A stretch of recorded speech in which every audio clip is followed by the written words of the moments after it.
Welcome to Reality is Undefeated. I'm at Gatewood. Thank you for tuning in. When I was 11 years old, we had a pit bull named Mac. Pretty little red nose. And when Mac was a puppy, we would take one of the milk crates that held up our mattress and remove it so the corner of the bed would hang down low. And Mac would run up the corner of this bed, and when he did, we would jump off. And he would run down and chase us, and we'd jump back on. And after doing this a number of times, Mac got frustrated. So instead of jumping on the bed, he just starts barking. He jumps up and snaps, bites my older brother in the lip, left a permanent scar. Maybe a year later, my cousin Javon comes to town. And we decide to take Mac for a walk. And mind you, Mac is full grown now. So myself, Javon, my older brother, we take Mac for a walk, bring him to the Cheyenne Sports Complex. Bring him over by where the old pool and water slides used to be back in the day. They had the area fenced off. We found a way to squeeze Mac through the fence, and we hopped the fence, And because we were in a fence area now, we let Mac off the leash. Out of nowhere, Mac attacks Javon. It was the most frightening moment of my life. I really thought Javon was going to die that day, and it was going to be our fault. But out of nowhere, Mac just snaps right back. Lets Javon go. Now he's wagging his tail, looking extremely playful. Javon would have stitches on several parts of his body from this incident, but he would be all right. All right enough to feel like he could still beat me in basketball or chess, a couple years later in Atlanta. My stepdad would give Mac away, basically. Gave him to a guy, and this guy brought Mac to a fight. Tried to make him fight, but Mac wasn't raised to fight, so, Mac would end up dying. I've always loved pit bulls. They are the prettiest dogs to me. Having a top-tier pit went right along with having like a Buick Regal on 13th, just all a part of the hood dream. But the day I had kids, I knew I would never own another pit bull. Now, I know people who have pit bulls that are great family dogs, but what I witnessed that day with Javon, knowing that that's a possibility, that's not a risk I was willing to take with my own children. When I read the story of a 4-month-old mauled to death by 2 family pit bulls in North Las Vegas, and at the time my son was 5 months old, I knew I made the right choice. I grew up like many with household rules. That kitchen better be done when I get home from work.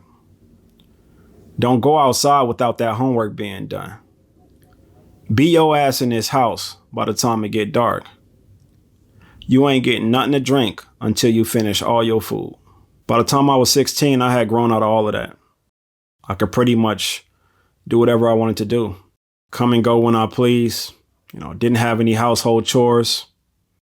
But I had a lot of girls, everywhere. Girls around the corner, multiple girls coming to see me at the same time. Girls calling the house daily. And this is when this new rule will be brought to my attention. My mom looked at me dead in the face and said, "Don't you bring no white bitch to my house." That's it.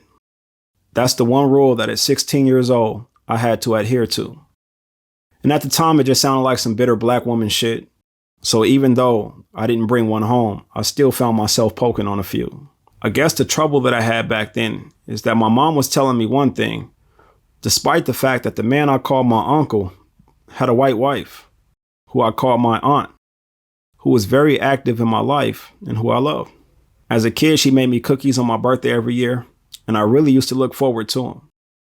This is something that my wife didn't even know until last year, and this year when I had my birthday, I had a batch of cookies. But my aunt coached basketball. She was active in the community, all of that. So having this mother who told me not to bring home a white woman, while also having this white woman who was an amazing aunt, became conflicting. So what did I do? I went right to my uncle and asked him why he married a white woman. Straight like that. And him being the straight shooter that he is, he told me exactly why. He said because when he was in college, a star athlete, broke and hungry, she's the one that took care of him. She made sure he had everything he needed during those years. So he placed the loyalty and commitment that was shown to him and his well-being over the loyalty and commitment that he had for his own race. And I completely understood. My uncle sharing that story with me is the reason why I don't judge anyone for who they choose to walk arm in arm with today. And that's good because today I have a sister-in-law who I haven't met yet, but she's a British woman of the lightest variety. My little brother told me years ago that that's what he liked. I said, hey, do you, bro? They produced my youngest nephew, Jackson, which reminds me I have to get on Amazon and send him his New Year's gift. But my little brother couldn't be happier. A few years before I met my wife, her parents got divorced. And her father, my father-in-law, got remarried to a Filipina. My children have had her, my mother, and my wife's mother in their lives since birth. But Grandma Vivian, the one that looks nothing like them, has spent more time, created more memories, and simply done more for them than their other grandmothers combined. To this day, as young adults basically, they see Grandma Vivian and their faces light up. So as you can see, the 3 non-black women that I have in my family are all women that I speak fondly of. They are all married to men that I have the utmost respect for. But when it comes to 2 of the 3, it could never be me. Because as I got older and came into more knowledge, I realized my mother was not being bitter. No, she was doing what was necessary to protect her black sons. She was doing what was necessary to make sure that they were not the victims of a pit bull attack. See, before I had even heard of the name Emmett Till, she was already aware of the story. So she was already putting in place mechanisms that would deter her sons from taking interest in those women, deter her sons from being victims of a hate crime. The best method she could think of was to make a rule to not bring them by, which would make us feel uncomfortable being seen with them by her and make it too much of a hassle for us to even want to be with one of them. And while I haven't always agreed with my mother, especially in the decision-making category, this is one decision that I'm glad she made. Because the more I learn, the more I understand how a pit bull can attack out of nowhere. See, as I already explained, I can understand how a black man ends up with a white woman. But for the life of me, I don't understand how a black man can covet a white woman. How can you ignore the gruesomeness of the attack scene? How can you ignore what happened January 2nd, 1944, when Willie James Howard, 15-year-old black boy, was kidnapped along with his father, brought to a bridge with his hands and feet bound, given the option to jump in the river below or be shot in the head. He jumped. His body would be found 2 days later. His father was made to watch the whole thing. And this is all because he wrote Christmas cards to all of his coworkers, one of which happening to be a white woman that he had a crush on. Her father saw the Christmas card, and the aforementioned was a result of his rampage. Or July 26, 1949, when Ernest Thomas, a 26-year-old black man, was shot over 400 times while sleeping under a tree. He was a member of the Groveland Four, who were accused of forcibly taking a white woman and severely beating her husband. Charles Greenlee was 16 at the time. He was sentenced to life in prison. He would be paroled in 1962. But Sam Shepard and Walter Irvin, both 22, were sentenced to death. And when their convictions were overturned by the U.S. Supreme Court, granting them a new trial, they were both shot by the sheriff that was transporting them while they were handcuffed. Shepard died. Irvin survived only to be convicted again and sentenced to death again. His sentence would be commuted, and in 1968 he'd be released, only to die a year later. The black neighborhoods of Groveland, Florida, like Greenwood, were terrorized by a white mob, yet again, over something to do with a white woman. The Scottsboro Nine, 9 black men accused of the same. Frank Embry, lynched after being accused of assaulting a white woman. Red Summer in D.C., a white woman. John Henry James, a white woman. C.J. Miller, a white woman. Tom Allen, Joe Watts, George White, George Stinney Jr. Do I need to continue? Y'all know why O.J. is the most hated black man in America. Y'all see what those false accusations did to Sean Oakman's career. I don't even have to say what the common denominator of all of these stories are. There are hundreds, if not thousands, of nameless victims accused of the same. This is why when I see a situation like the one that Johnathan Majors is involved in, I just shake my head in perplexity. How do you end up losing such a promising career over a basic ass white woman? Not one that held you down during a rough stretch of your life. Not one that fed you when you were starving. Not one that helped you get through Yale. Not one like Taylor Swift or Kim Kardashian that'll boost your social status at least. He met her on the set of a film and she didn't have a role in the film. This is not a young Angelina Jolie, a young Cameron Diaz, a young Jennifer Aniston. One of those women that you look at and you just have to acknowledge their beauty. This is the chick that was making my sandwiches at Porter Subs. This is the chick that I gave $40 to and said I need that on pump 6. This is the chick that you walk past on the sidewalk and don't give a double take. He jeopardized his career over mid-ass Save the Last Dance. And why? The Megan Goods of the world have been available. He was already good. He had already won an Emmy. He had a major role in a Marvel film when they met. Why did this extremely successful black man choose to be with her?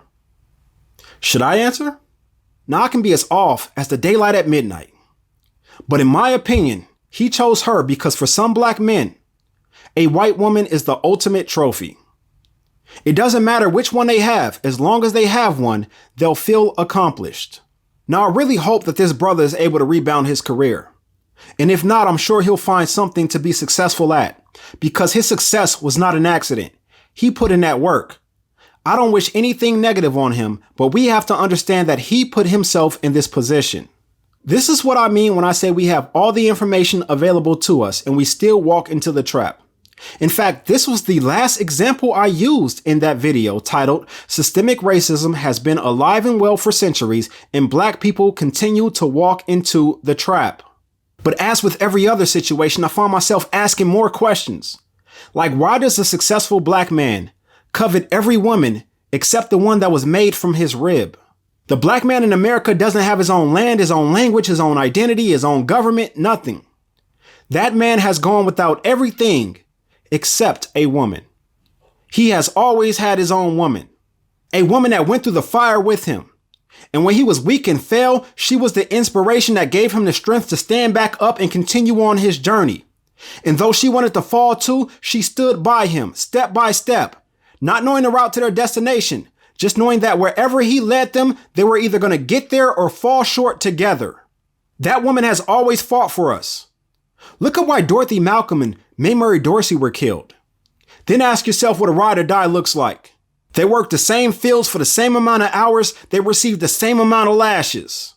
And the lashes weren't the only thing they received. They had to open their legs and carry a foreign seed. If you want to know what a black woman embodies, turn on the movie Fences and watch the scene that won Viola Davis an Academy Award. Rose, you're not listening to me? I'm trying to explain it to you the best way I know how. It's not easy for me to admit that I've been standing in the same place for 18 years. Well, I've been standing there with you. It's one of the most powerful scenes I've ever seen. That's what black women are. And I'm not standing here saying black women are perfect. Lord knows I've had my battles with black women, especially on this platform. I've been cursed out by many a black woman. I'm the one who, before Ebony K. Williams asked if he owned the bus, said that black women respect nothing but the owners. I'm the one that told them that they don't know what a real man looks like. I'm the one that asked them what the bare minimum is. I've held black women just as accountable as I've held black men. But I never have and I never will say, black man, leave that black woman alone. Black man, there's a better woman out there for you than your own woman. I've never offered my support to that movement. I believe the grass is greener where you water it. The black woman will always be my number one choice. Now, I'm not saying that there aren't good white women or women of different nationalities that really love and care for their black men, nor am I saying that Johnathan Majors wouldn't have been in this situation had he been with a black woman. What I am saying is, once you see a pit bull attack a child and you ignore that lesson of the past and bring a pit bull around your children, whatever happens is on you. And no, I'm not comparing women to dogs. If you don't understand metaphors and analogies, this is simply not the channel for you.